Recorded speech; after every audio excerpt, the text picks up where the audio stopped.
As-sholatu ya aqwalun wal af'alun muftatahatu bitakbiri wa mukhtatamatu bitaslimi. Assalamualaikum warahmatullahi wabarakatuh. Perkenalkan, nama saya Al-Falah Fadilah Makrus dari program studi Ilmu Al-Quran dan Tafsir Fakultas Usuluddin, Adab dan Dakwah. Oke, pada kesempatan kali ini saya ingin mengerjakan tugas dari Ustadz Imam Ahmadi yang berisi tentang kajian fikih yang membahas mendetail tentang sholat. Mari kita simak teman-teman. Nah, sebelum kita lanjut pembahasan kita tentang sholat, saya ingin bertanya nih kepada teman-teman semua. Apa itu sholat? As-sholatu ya aqwalun wal af'alun muftatahatu bitakbiri wa mukhtatamatu bitaslimi. Oke, jadi gini, as-sholatu ya aqwalun jamak min qaulun, perkataan-perkataan, wal af'alun jamak min fa'ala yaf'ulu, mengerjakan, pekerjaan seperti itu. Aqwalun wal af'alun, suatu perkataan dan pekerjaan, muftatahatu yang diawali bitakbiri dengan takbiratul ihram, wa mukhtatamatu dan diakhiri bitaslimi dengan salam. Nah, jadi yang dinamakan sholat itu adalah suatu perkataan dan perbuatan yang diawali dengan takbiratul ihram dan diakhiri dengan salam gitu, dengan syarat dan rukun-rukun tertentu. Itu secara istilah. Dan secara bahasa, sholat adalah doa. Jadi sarana kita berdoa kepada Allah Subhanahu wa ta'ala. Oke, pembahasan selanjutnya kita masuk ke syarat-syarat sholat.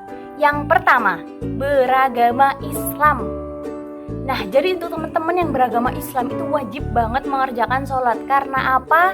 Karena Allah memerintahkan kita untuk melaksanakan sholat. Yang kedua, sudah baligh dan berakal. Balighnya seorang wanita ditandai dengan haid, dan balighnya seorang pria ditandai dengan mimpi basah. Ya, benar sekali. Nah, biasanya umurnya itu berapa? Nah, kalau cewek biasanya umurnya itu 9 tahun. Sementara kalau cowok umurnya itu 15 tahun, ya kan? Bener teman-teman? Lanjut. Juga berakal. Jadi orang gila itu tidak wajib melaksanakan sholat, teman-teman. Karena apa? Karena dia tidak memiliki akal, ya teman-teman. Jadi yang wajib melaksanakan sholat itu yang berakal, seperti kita. Yang ketiga, suci dari hadas besar maupun kecil. Hadas besar yang dimaksud di sini adalah hadas yang mewajibkan kita untuk mandi besar, mandi disertai niat, seperti itu teman-teman. Sementara hadas kecil yang di sini yang dimaksud adalah hadas yang mewajibkan kita untuk berwudu saja. Contohnya hadas besar yaitu berhubungan suami istri, haid, nifas, dan lain sebagainya. Sementara contoh hadas kecil itu seperti kentut, buang air besar, buang air kecil, bersentuhan kulit sesama kulit dengan lawan jenis, dan lain sebagainya teman-teman.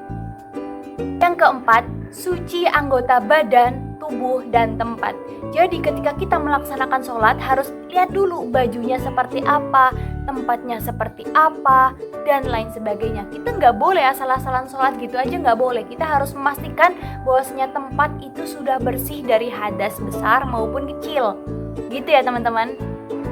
Yang kelima, menutup aurat. Aurat perempuan seperti apa? Wajah dan telapak tangan. Yang lainnya itu aurat teman-teman. Sementara aurat laki-laki yaitu dari pusar sampai lutut. Oke, benar sekali. Yang keenam, masuk waktu sholat. Jadi kalau kalian ingin melaksanakan sholat duhur tapi belum masuk waktunya, ya jangan. Itu namanya nggak boleh teman-teman. Kalau sekarang itu enak sekali. Masuknya waktu sholat itu ditandai dengan azan. Juga ada jam yang selalu kita lihat kan, setiap saat, setiap waktu. Nah, sementara zaman dahulu kita melihat dan menentukan waktu sholat itu menggunakan cahaya matahari. Karena ya di sana kan masih sulit ya teman-teman. Paham pastinya. Yang ketujuh yaitu menghadap kiblat.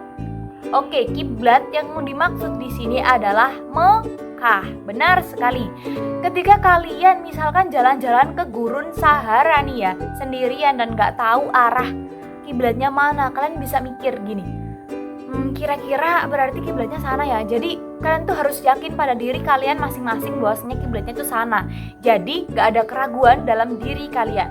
Nah, ketika nih misalkan kalian udah sholat tapi menemukan arah kiblat, ya udah kalian wajib mengganti sholatnya. Tapi kalau emang benar-benar kalian nggak tahu arah, ya udah nggak apa-apa. Allah tidak pernah menyusahkan satu hambanya. Yang kedelapan, mengetahui mana yang benar dan mana yang salah. Jadi wajib bagi kita semua untuk mempelajari fikih. Oke, simak sampai habis ya teman-teman. Sip. Oke, lanjut ke rukun sholat. Apa itu rukun sholat? Rukun sholat yaitu hal-hal yang wajib kita lakukan ketika sholat. Apabila satu saja rukun sholat tertinggal, maka kita wajib mengulanginya dari awal teman-teman. Adapun rukun sholat adalah sebagai berikut. Yang pertama, niat pada tiap-tiap sholat. Yang kedua, takbiratul ihram, Allahu Akbar. Yang ketiga, berdiri bagi yang mampu. Yang keempat, membaca surah Al-Fatihah. Yang kelima, ruku dengan tumakninah. Yang keenam, iktidal dengan tumakninah. Yang ketujuh, sujud 2 kali dengan tumakninah. Yang kedelapan, duduk di antara 2 sujud dengan tumakninah. Yang kesembilan, duduk tasyahud akhir dengan tumakninah. Yang ke-10, membaca tasyahud akhir. Yang ke-11, membaca sholawat Nabi ketika tasyahud akhir. Yang ke-12, mengucapkan salam pertama, Assalamualaikum warahmatullahi. Nah, yang ke-13 itu tertib. Oke, pembahasan selanjutnya masuk ke sunah-sunah sholat. Yang pertama, hal-hal yang disunahkan ketika sholat. Ada banyak sekali teman-teman, seperti azan dan iqomah, terus memakai penutup kepala seperti sorban atau peci, bisu bersiwak, setelah itu mengenakan pakaian yang berwarna putih, semangat mengkosongkan hati dari dunia, habis itu berdoa di sela-sela azan dan iqomah, berjalan dengan tenang, berdiri setelah iqomah, mengerjakan sholat qobliyah, merapikan shaf, dan membaca doa ketika kita masuk ke dalam shaf. Yang kedua, hal-hal yang disunahkan ketika sholat. Ada sunnah hayat dan sunnah abad. Nah, abad yaitu sunnah yang boleh menggunakan sujud sahwi ketika kita meninggalkannya. Sementara sunnah hayat itu tidak menggunakan sujud sahwi ketika kita meninggalkannya. Nah, contoh sunnah abad itu ada 6. Yang pertama, tasyahud awal. Yang kedua, duduk tasyahud awal. Yang ketiga, membaca sholawat Nabi ketika kita tasyahud awal. Yang keempat, membaca sholawat atas Nabi ketika duduk tasyahud akhir. Yang kelima, membaca doa kunut ketika sholat subuh dan juga ketika sholat witir pada bulan Ramadan. Yang keenam, berdiri untuk kunut. Nah, kalau sunat hayat ini banyak sekali teman-teman. Seperti contohnya nih, yang pertama ketika kita niat itu melafalkannya. Yang kedua, memberi jarak antara kaki ketika sholat itu buat laki-laki teman-teman. Setelah itu mengangkat tangan ketika takbiratul ihram. Lalu meletakkan tangan kanan di atas tangan kiri, pergelangan tangan kiri, seperti itu. Setelah itu mengarahkan pandangan ke arah tempat sujud. Habis itu membaca doa setelah surat Al-Fatihah, membaca ta'awudz secara pelan, habis itu membaca amin, membaca surah setelah surat Al-Fatihah, memohon rahmat, menjawab nada ayat-ayat tertentu, melafadzkan amin, dan lain sebagainya.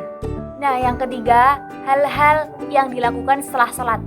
Dianjurkan ketika kita melaksanakan sholat itu berzikir dan berdoa. Itu sunnah teman-teman, tapi lebih afdol lagi kalau kita melaksanakannya. Oke, sekarang lanjut pembahasan kita kepada macam-macam sholat. Yang pertama, sholat maktubah atau sholat yang dianjurkan, yaitu sholat 5 waktu, subuh, zuhur, asar, maghrib, dan isya. Yang kedua, ada sholat sunnah, yaitu sholat yang apabila kita melaksanakannya kita mendapat pahala, dan apabila kita meninggalkannya kita tidak mendapat apa-apa. Nah, seperti sholat sunnah qobliyah, sholat sunnah ba'diyah, sholat sunnah duha, sholat sunnah gerhana matahari, sholat sunnah tarawih, sholat sunnah tahajud, sholat sunnah witir, sholat sunnah idaini, yaitu idul adha wa idul fitri, dan lain sebagainya. Oke, masuk bab yang terakhir, yaitu tata cara sholat. Seperti rukun sholat di atas yang tertera ada 13 dan sunnah-sunnahnya bisa kita lakukan, dan menurut saya kalian sudah bisa semuanya ya teman-teman. Oke, saya pribadi mohon maaf apabila banyak sekali kekurangan dalam pembuatan video saya. Akhirul kalam, wassalamualaikum warahmatullahi wabarakatuh.